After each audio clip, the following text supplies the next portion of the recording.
folks, welcome back to Keith's Garage. Thank you for coming back, checking out my next episode. Recently, I was just digging around, cleaning up some spare parts. I'm building quite a collection of spare components and parts as I keep my eyes peeled locally for old vintage Mopar stuff for sale. And I thought I found something that I hadn't really touched on before, and it's a vital, important piece of some of these old Mopars. If you've got a semi-automatic tranny in some of your old Mopars, they call it like the Simplematic, I think was a name. A tip-toe shift is what DeSoto called it.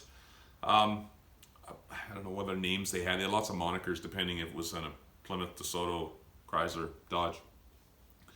In an earlier video, I talked about how the transmission works and explained the mechanical workings inside the transmission, how it does a shift. I'll put a link to that below.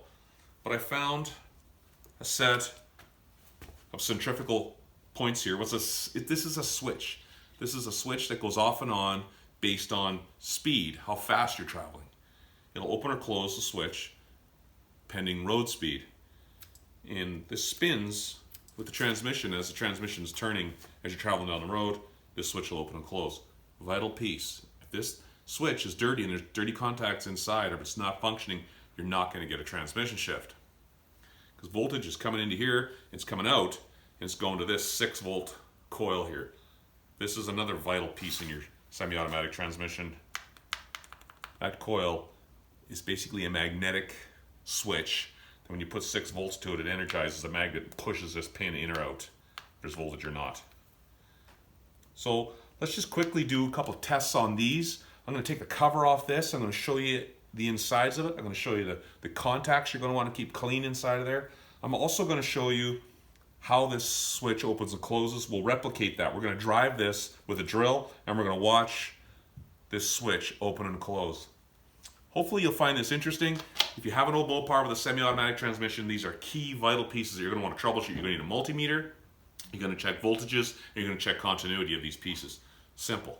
You don't have to be a wizard, an electrician, or a wizard mechanic to understand this, but let's have a look at it and maybe further enhance your knowledge of these old semi-automatic trannies. Alright, so this is a basic solenoid. Like I said, this pin sits inside like that. I've got 6 volts ready to go on it here, and as soon as I engage it, it's going to snap that pin out. You watch. See that happen? This is a good working solenoid. These are pretty hard to find out here. Now, when people convert to 12 volt, this is often a problem. You can't find these in a 12 volt. They'll work, but eventually at 12 volts on it, I could see that burning out. So if there's voltage going to this all the time, this would be forced in the open position. This pin would be down if there's 6 volts pointed at this end of the connection here. The solenoid is pushing the pin out. That pin there is pushing a little check ball off a seat. It's a valve.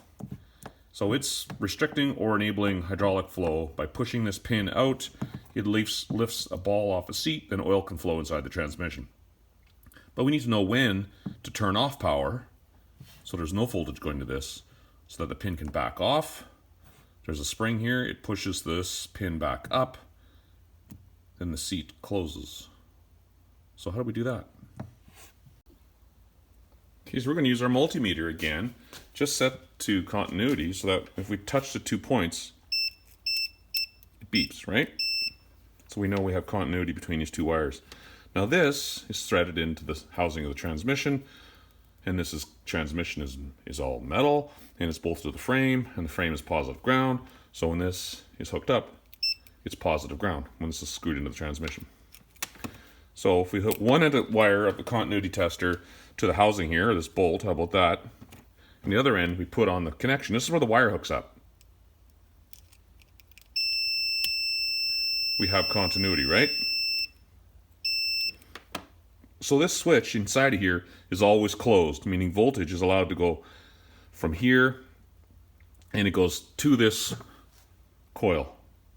But once we go a certain speed, voltage here gets cut off and no longer goes to the coil, and this thing bounces back in like I told you. So how does speed affect that switch? Let's open it up and have a look inside. So this is going to be down in the transmission of your car. You're going to see these two beside each other. This one has the cover on it. 4 screws. There's a wire going to it. You'll see it.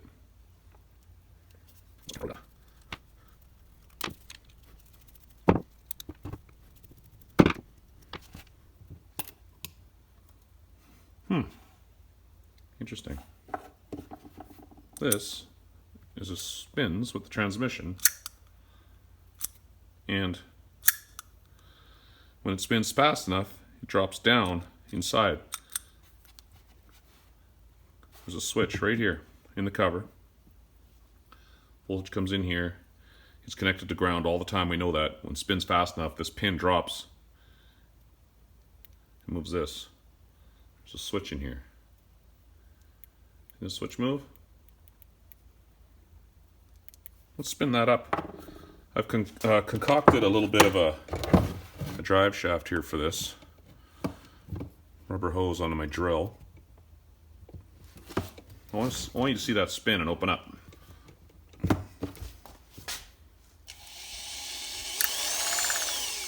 See it drop? There it is, it's open. It closes again. Now there are springs inside of here and weights. So when you get to about 25 or 30 miles an hour, that's when that switch opens. You're driving along in first gear, you go to second gear, switch opens. See that? You're slowing down, switch closes. And what does that do? Let's find out. So resist the urge to go in there and clean these contacts with emery cloth. Apparently they're silver contacts here. So you're going to want to just take some kind of a cleaner, clean that little tip there on the end. Clean the end of this. It's quite dirty. You can see it's brown colored. Clean that up with a little bit of electrical contact cleaner or something there. Do not file it. I'll put the lid back on, hook up the continuity tester again, and we're going to spin this and see how it opens and closes. Okay, all I've done here is hook a wire from this switch contact over to the solenoid here. 6 volts, say. Pretend that's 6 volts going across there. And when this switch is closed, there's going to be continuity. It'll beep. From ground here to there, right? We have continuity, meaning electricity is going through here, because I've got the other end connected right there. Now, if I spin this, the beeping should stop.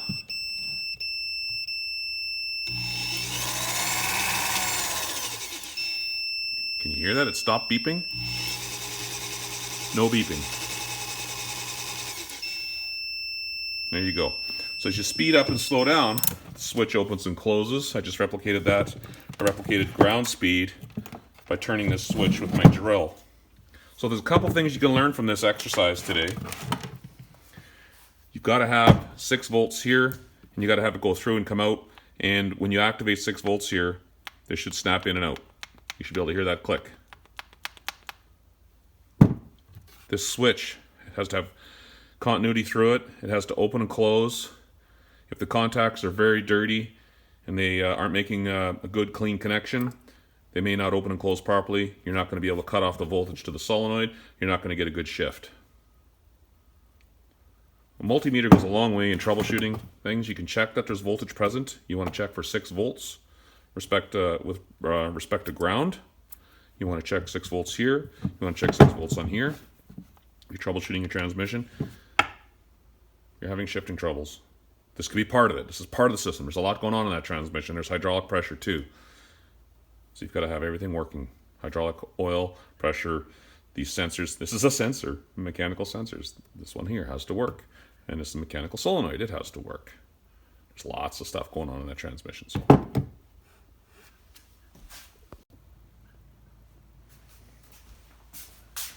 I hope you guys found that interesting. Multimeter, very important tool, goes a long ways.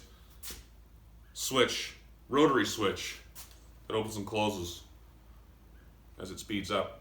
Shop manual. Shop manual, very important.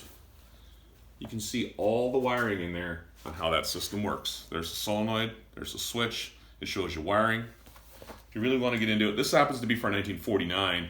It's quite good, actually, very good. I reference this from multiple years of Chryslers. And it also shows you the hydraulic pressure, electrical power, where it all flows through the circuit when you're in first, second, or third gear. There you go. Hope you learned something today. I don't think I've ever seen a video on these rotary switches and how they work. Hope you find that interesting. Have a good one.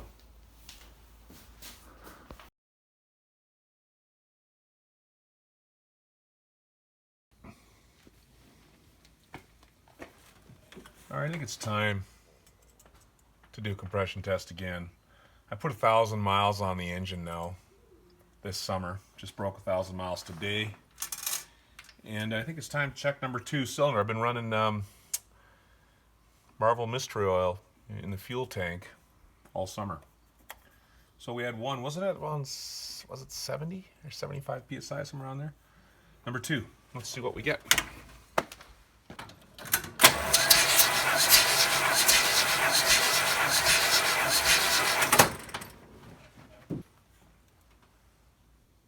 $90. That's much better. 90 psi. It's certainly back up. I'm pretty happy with that. I would like to see 100, but maybe it'll still hit 100. Let's try number 1, just for fun to compare.